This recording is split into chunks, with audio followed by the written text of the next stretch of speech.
Morning, y'all, and welcome back. I'm Megan. If you're new here, we are starting this vlog off in the kitchen. Surprise, surprise. I actually remembered to charge my mics. The AC in our house, like the vent that is really loud, is right behind where the camera is at right now. I just thought it would be a perfect time to do a little fall vlog. So I'm really craving nice coffee, and it is just a smidge chilly. Let me see how cold it is. I live like in Northeast Kansas area, so right now it is 61 degrees outside. I'm a Texas girly, so 61 is totally gonna be fall weather, at least at this house. I used to be a summer girly, and now I think fall is my favorite, not winter. Don't get it twisted. I cannot stand when it's super duper cold. I sincerely apologize about the S's and the P's in this microphone because we're gonna have to work on that. Before I make this really fun fall iced coffee, I am gonna make a loaf of bread today. It is Tuesday morning, and this should be ready to bake tomorrow evening. So the first step's pretty easy. We're just gonna mix up a couple ingredients, and then it'll sit there for about 1 hour before we even do anything else. So we're gonna do that. I always use a scale when I'm doing any type of baking, especially sourdough, because the measurements for a cup are off. For example, if your sourdough starter was very bubbly, it might fill up a whole measuring cup, but it's gonna weigh less than if you had less bubbly starter and you put that in there. So I always suggest using a scale. You wanna make sure that you always zero out your scale. And then I just have my recipe that I got from a video. I wrote all the notes out exactly how they make sense to me. I like to use filtered water. I don't know. Sourdough has like dated back to when people, it's like the first bread, okay? I'm sure people use like tap water, river water. I don't know what they use. I break all the sourdough rolls. I'm sure you can too. I'm just gonna use filtered water. I'm gonna zero out my scale again, and we're gonna pour this until it gets to 310. Wow. I filled up almost the perfect amount. It's at 307. Next step is you're just gonna mix this together. All right, this is what it looks like. It's like a little milky water. Now we're gonna add flour, salt, mix it up, and it's gonna sit. Zeroing out our scale, we're gonna do 500 grams. I use the King Arthur flour, but you can use pretty much any type of all-purpose. Now we are gonna stir this all together until it is almost combined. If you don't wanna make your own starter, I heard that you can ask a local bakery and that they'll also give you some or sell you some, but I mean, it's pretty simple to make, but I feel like if you don't have to, that's a step you can skip. This is what it looks like, kind of almost combined. We're just not gonna mix it too crazy, and then we're gonna cover it with a damp towel for 1 hour. Alexa, set a timer for 1 hour.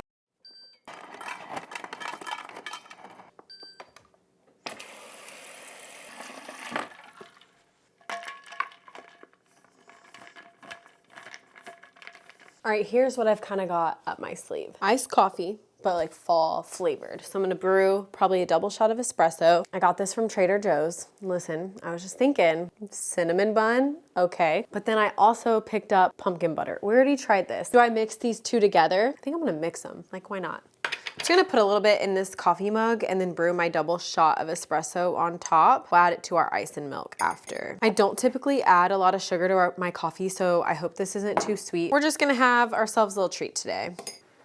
We're gonna go with the double espresso dolce. I actually prefer this over the iced coffee pods, but the iced coffee ones are good too.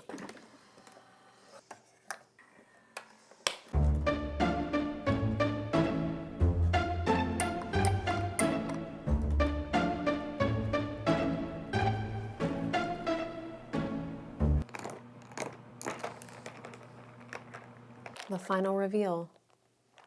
It tastes really good. It doesn't taste super pumpkin-y or super cinnamony. Today's looking a little bit different. So in a perfect world, I would love to do my journaling and my morning routine before Maddie even gets up to get ready for school. But I struggle with getting up any earlier than we already do. And it's something I need to work on. Like, it's a problem. Today looks a little bit different. It's 9:40 and I'm usually back from the gym by now. I have to wait till Justin gets back home before I can leave for the gym today. So that'll probably be around 11. I never drink coffee during the week. This is such a treat because I always have pre-workout. I prefer pre-workout before the gym.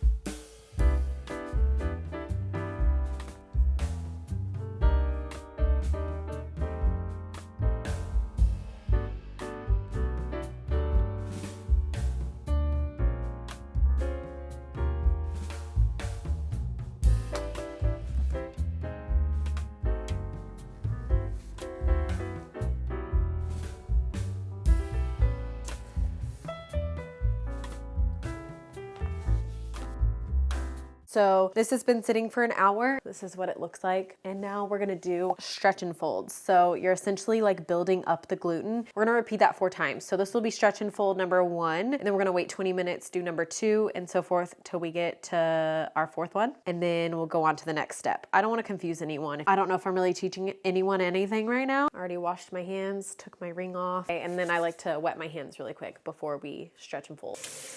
We're just gonna pull up, fold over, turn it. We're gonna pull it up, stretch it, fold over, turn.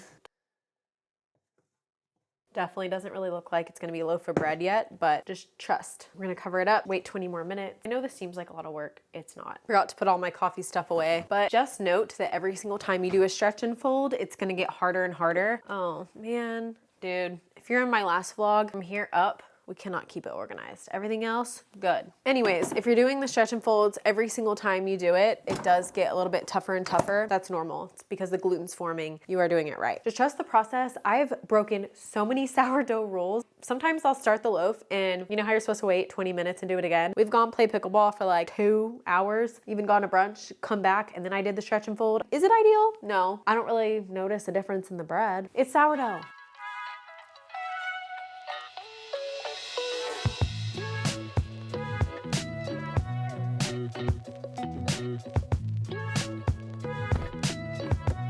I need to put on some self-tanner. We are pale. I'm also not using my wide angle lens, and so we're like up close and personal right now. But anyways, you guys saw creatine pre-workout. I use the bucked up creatine and the powders pre-workout. They're so good. I'm drinking the sour gummy. I think it's phenomenal, but the first time I drank it, I was like, ooh, that's sour, and it's like warhead sour. To maybe not be having a full scoop of pre at 12:18. I already had that coffee, but I'm just not an afternoon worker outer anymore. I like to work out first thing in the morning, get my day started, get some adrenaline pumping, and just knock it out so it gives me energy for the day. Anyways, woo, let's get it. We're gonna go hit hammies and glutes. I'm actually pretty proud of myself right now, but I've been a good girl, and I've been remembering to not drive with these in my hair. I'm gonna throw my hair up real quick, then we're gonna go in. With this headband, I'm literally about to look like an egg. Nope, headband's off. Not doing it. Not doing it.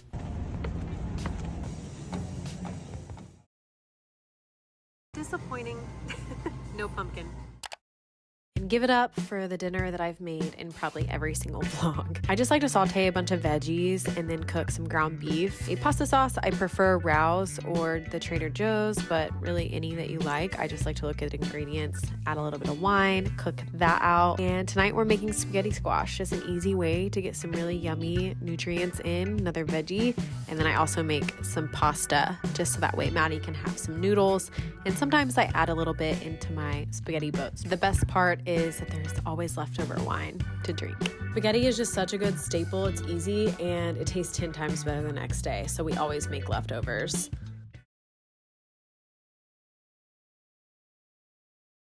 Side note, I just did my last stretch and fold. It was number 4. Now we're gonna let that sit covered for 6 to 12 hours on the counter. Fantasy is not my genre, but I think I've been talked into it, so we're doing it. I'll let you know what I think.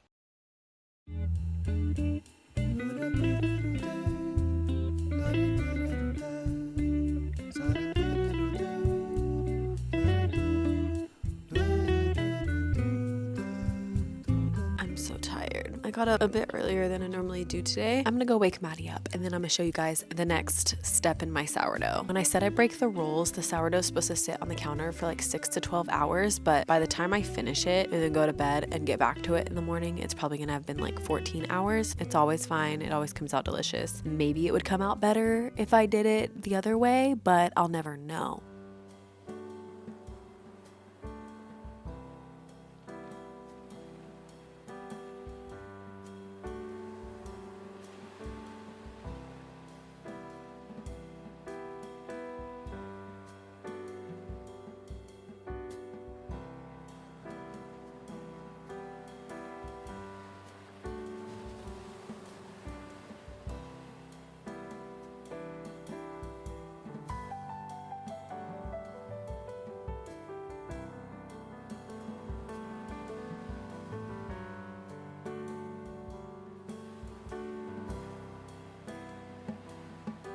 Now for the best part, we're gonna bake our masterpiece. So start by preheating your oven for 1 hour at 500 degrees with your Dutch oven inside, and also set your bread on the counter to just kind of heat up to room temp. After it's preheated for 1 hour, we're going to just very lightly dust the top, put some parchment paper, flip it over, and then we are going to decorate. You can get as creative as you want. I'm gonna keep this pretty simple today. I'm gonna draw a crescent moon like cut on one side of the bread, and then I'm gonna spin it around and put some leaf decor. It looks really pretty when you bake, and this is probably the easiest way. I'm just doing I think it's a box cutter or a razor blade, and that works just fine. I want to get a cutter, but this is what I had, so I make it work. Now we're gonna plop this in the oven. Make sure you're very careful because the oven is extremely hot. 500 degrees is insane. So we're gonna plop that right in there. We're gonna put the lid back on. Make sure you put your oven mitts back on. Take it from me. And that's gonna go in for 20 minutes.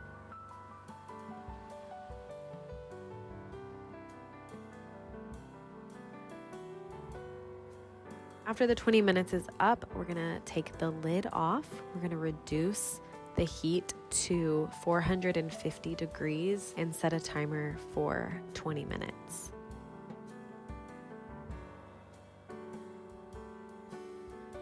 Now you have your beautiful masterpiece. This is so good. I highly recommend letting it cool on a wire rack for a little bit. When it first comes out, it might feel like it's very hard and you're wondering how this is gonna be soft, delicious bread, but just trust the process, let it cool, and then you'll be able to slice right in there. Enjoy.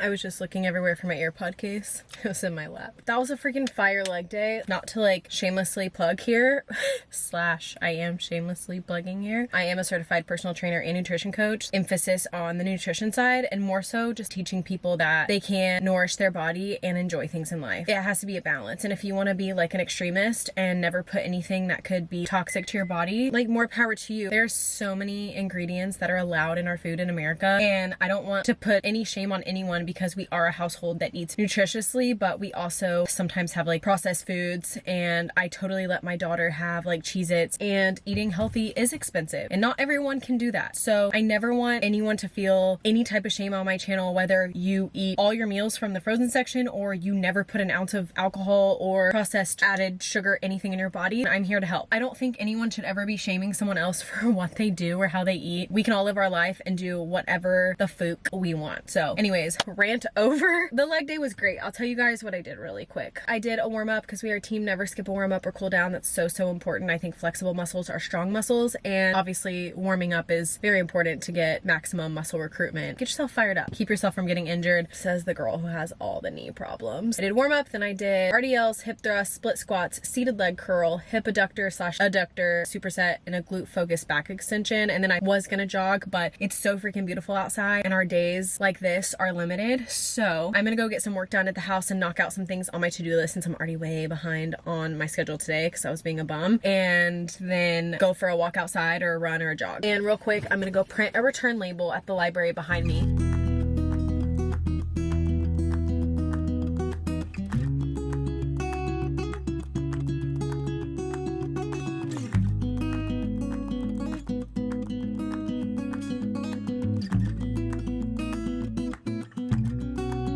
This does not happen unless my camera's on, I swear. For dinner tonight, we are making this butternut squash couscous harvest bowl. Seemed very fall, very delicious. It's a recipe I found on Pinterest, but I'm also gonna add in some chicken for some extra protein.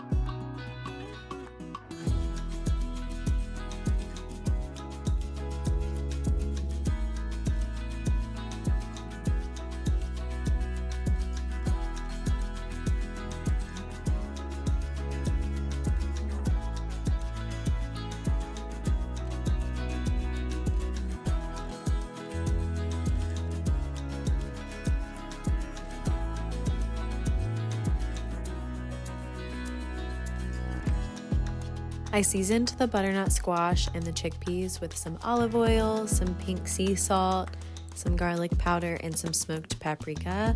Highly recommend using smoked paprika. I think that's my new favorite thing on roasted veggies. These were so delicious. I will also leave the link below for the recipe in case you guys want to try it out.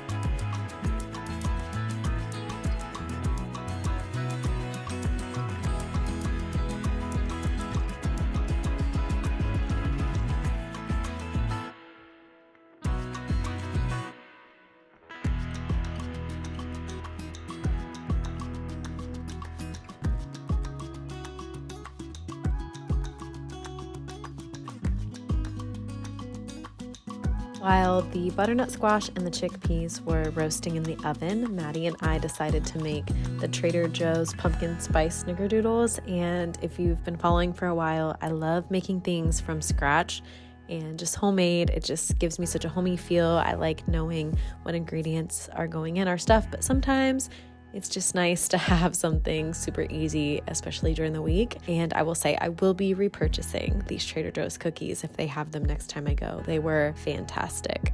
Dinner was a success. I already cannot wait to make this again. I just finished this night off reading Fourth Wing for a little bit, but thank you guys so much for watching. I hope you found some meal ideas or just felt the cozy vibes in this video, and I will see you guys next time.